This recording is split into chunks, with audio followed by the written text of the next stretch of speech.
Two. I'll say it. I won't even lie. Being a Bucks fan is tough. It has been tough the entire time. You know, creamsicle started out that way. It wasn't cool then. Now it's cool because it's a throwback. We won't even go there. We won't even talk about that.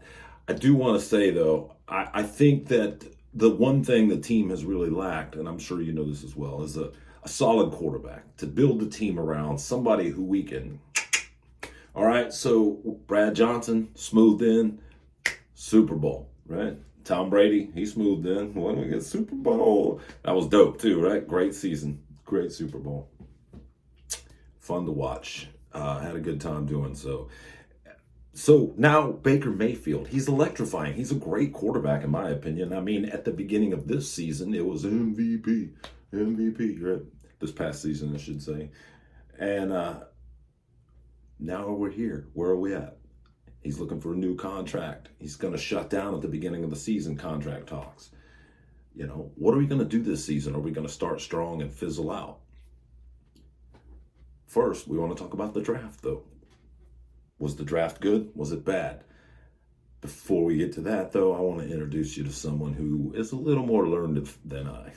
What's going on? My name is Roland. I have been a Bucks fan for as long as I've been alive, really, since Gruden's 4-game meltdown to miss the playoffs, to Tom Brady taking us to the Super Bowl, to Baker Mayfield's unbelievable meltdown last season. But we're here, we're going to talk about the Buccaneers. Our first point of discussion is the 2025 draft class for the Tampa Bay Buccaneers. And first thing first, I think we're all in agreement to say Rueben Bain Jr., an absolute steal to fall to pick 15th. Just wonderful. Him and Yaya Diaby should definitely help clear out our edge situation. I was hoping Tampa was going to try to make a trade for Max Crosby and do that. But I mean, to pick up an edge of this caliber in the draft, totally cool. Got him locked down for 4, maybe 5 years. Definitely an A+ pick in my opinion. Josh Trotter with the 2nd round pick. Also, I think solid. With Lavonte David retiring, that's a hole that we needed to fill on the defense. He should be able to step in and get up to speed quite quickly. Definitely a big pickup for us there. Then with the 3rd pick, going with Ted Hurst. This one's a bit of a question mark for me. Obviously, down into the 3rd round, you're a little less, for pickings. But with Mike Evans going away to the 49ers, we've got a decent wide receiver room for sure. But to be able to fill that in, to be able to add some depth to the wide receiver room and the missing of Mike Evans, definitely not a bad idea. We missed Mike Evans most of last season anyways. Now, like I said, just extra depth. I like the pick. It's just a bit of a question mark coming from the Sun Belt to the NFL. With the rest of Tampa's picks kind of just being depth and adding on to the roster, overall, I give this draft a good A. I'm very happy with it. There was no picks that I was upset about. There was no picks that I feel like we really missed out on. I'm pleased with the draft. I'm in agreement with you. I think the draft was pretty good. And, just from a fan view, I feel like we covered all of the spots, diversified as it were, around the field, defense, a little bit on offense. Bain and Hurst were 2 of the names that I had written down. And I think we're going to be looking at something special with Rueben Bain Jr. And so, yeah, I do think the draft went well. I think we hit all the spots. I think we're building towards the future. So what do you want to talk about next? Now, moving on to our record prediction. This one is tough for me. I'm going to be honest with you. Looking at the schedule, I think it's very possible we start off hot again and go maybe 5-1, 6-1, 7-1. I think it's very possible. Because, I feel like all the division games are 50-50. I feel like even though we may be the best team in the NFC South, it's a division game. We're not so much better than the rest of the division. Coming out in the first 8 games of the season, really just the Bengals and the Packers scare me. So what can you say? What can you do? I'm not sure. When I wrote down all of the wins and losses, I really have a big trust issue when it comes to Todd Bowles. If he was the head coach, had a defensive coordinator, I'm glad we got rid of Josh Gazard. I would be much more confident, but I don't trust Todd Bowles to be both the head coach and the defensive coordinator. I think it's too much on your plate. There's a reason most teams have a head coach and then two coordinators. Todd Bowles is not that guy. I think he's a wonderful defensive coordinator, head coach. You know. So if I had to bet as non-biased as I could, I would say the Tampa Bay Buccaneers finish 9-8 in the division. I think we go 3-3, maybe 4-2, maybe 2-4. I don't know for sure as the division. Last season we started off really hot and finished bad. I think it's going to be similar. The second half of our schedule is much more difficult than the first. We've got the Ravens, we've got the Rams to end the season, as well as a bunch of division games. The bye is in a fantastic spot, but I just don't have enough trust in Todd Bowles to keep us here, as much talent roster as we may have. So I'm going to go with 9-8 as my final prediction. 11-5, 11-6 in my heart, though. There's a couple of games where I really think we could steal all 6 of the division games. I think it's possible we could sweep the division. With that being said, I think it's possible we get swept by the division. The NFC South is starting to really pick up. The Ravens, probably not going to win that game. Chargers, that's a 50-50 in my book. The Lions, that's a 50-50 in my book. So it's hard to say. I think cap is 12-5. I think minimum we're looking at 7-10. I'm going to go with 9-8 as our final prediction. I do think that we agree on a couple of things when it comes to the schedule, and it's when it comes to the division games, it is definitely difficult. The Saints, typically a team that we struggle with for sure, but I like where your head is. I like where your head is. 9-8 playoffs. It's possible. I mean, like you said, we started strong last season and then fizzled out. Was that the head coach?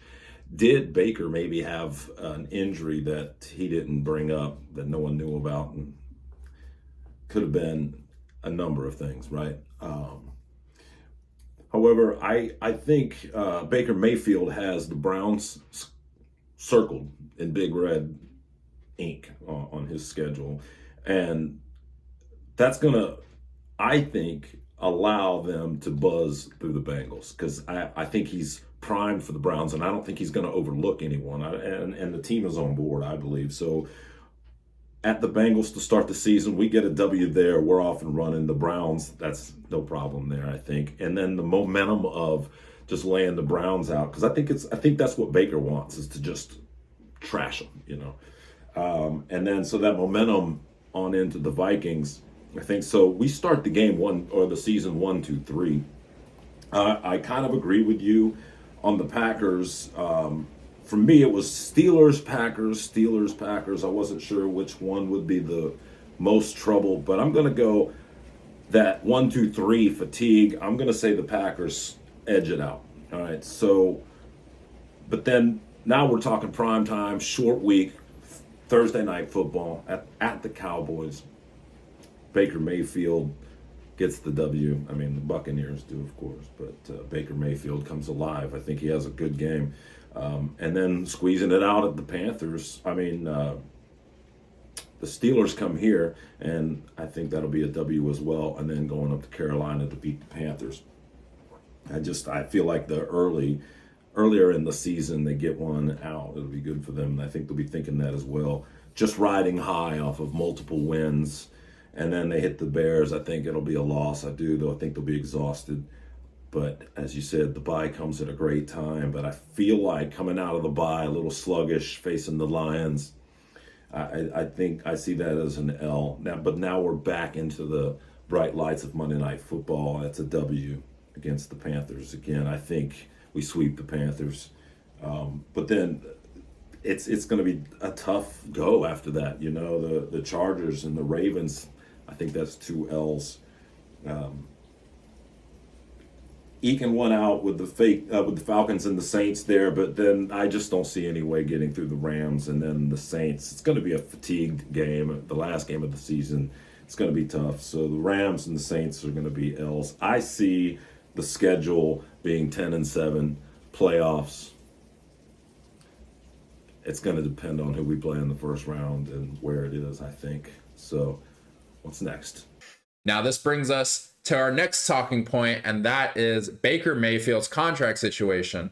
Now, the reason I said our cap was 11-5, even though I don't trust Todd Bowles, is because of Baker Mayfield's contract situation. When the man bets on himself, he wins. And he's betting on himself this season. He wants more money.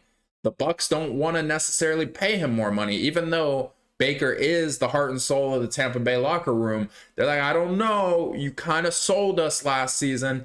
I think with Baker Mayfield betting on himself, he's going to win. And that's why I think we can steal out an extra 2 games, maybe 3, and maybe a playoff win.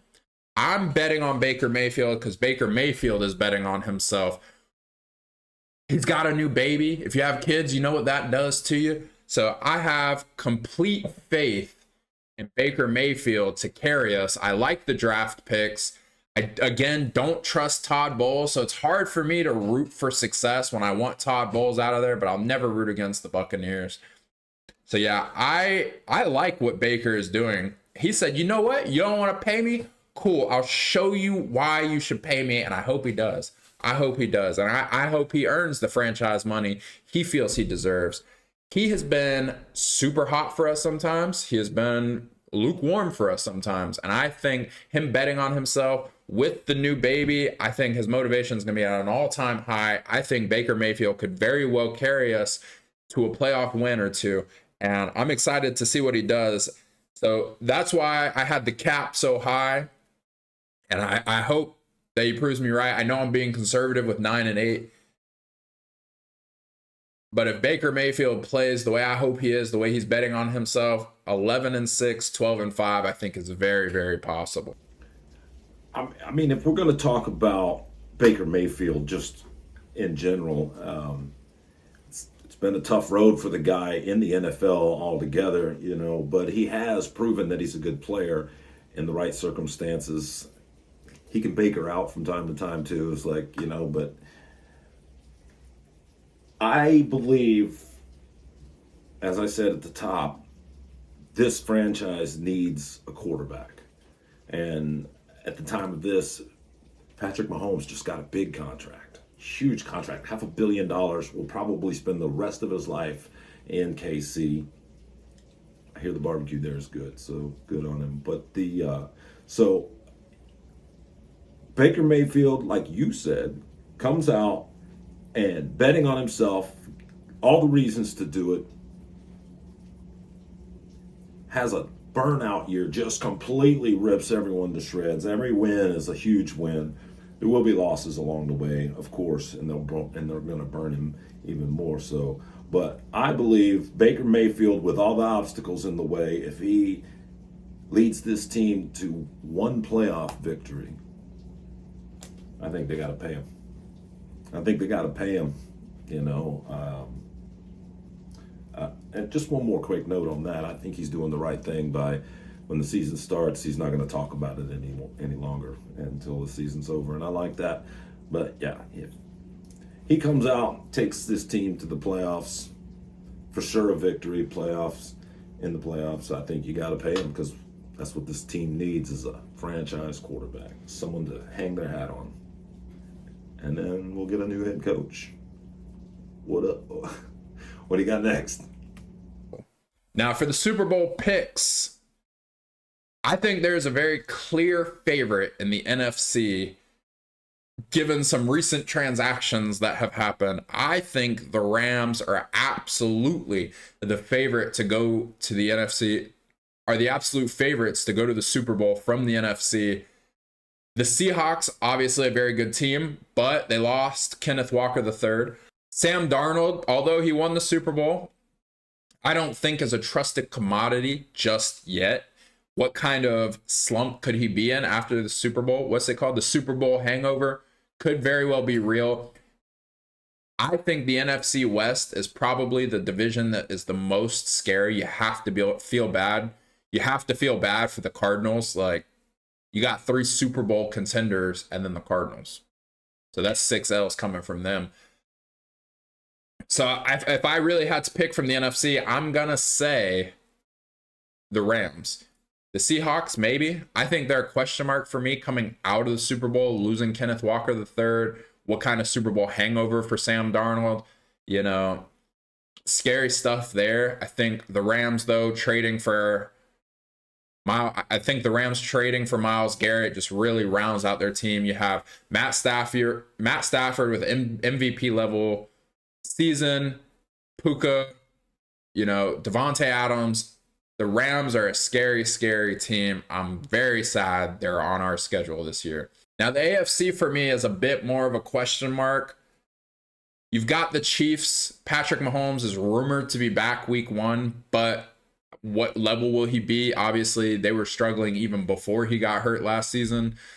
So the Chiefs are a question mark, but you can never discount them. The Bills, they're always in the playoffs, but they can't make it. Not going to count on the Bills to make the Super Bowl.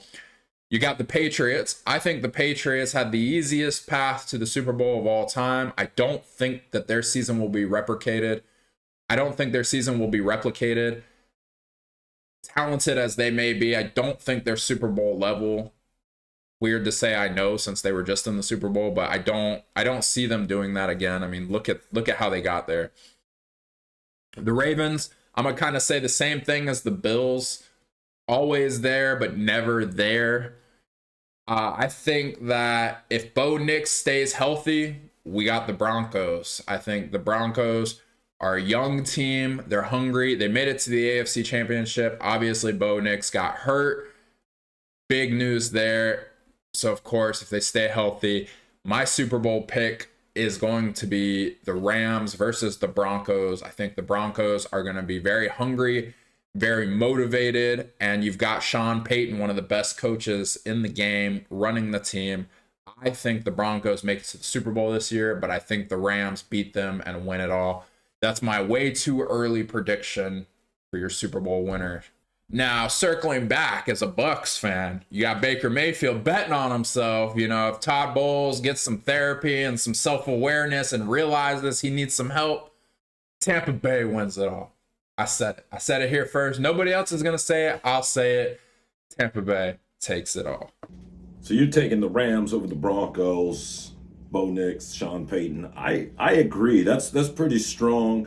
You went the NFC West route. I'm going to jump over to the AFC because I think something over there is boiling as well. CJ Stroud, it's his 4th year coming in there. He's in charge of the Texans offense, and they made it to the playoffs. So I'm looking at the Texans to be in the AFC Championship game. Trevor Lawrence, he's been doing it over there in Jacksonville, and I'm a Jags fan anyway, so I think they're going to be there also. So the AFC Championship game, I think, is going to be the Texans and the Jags. I fully agree with you that the Broncos and Bo Nix, coached by Sean Payton, I fully agree that they are primed to be Super Bowl contenders. But I don't think it's their year just yet because I think the Jags have been building up to something, and this could be their year.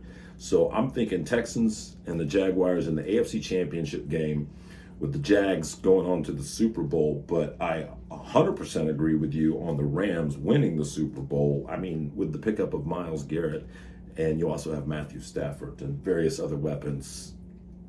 It's going to be tough to get past that Rams team this season if they're not full of themselves. As long as they play the football they know they can play, and I hate saying it that way, then they'll be unstoppable. Now, like you said, circle back around, Bucs win it all, of course. Thanks for watching. Thanks for being here. Thank you for everything. I look forward to doing a few more. I think On Deck is definitely going to be, we'll break down the season a little bit better, what we really think is going to happen.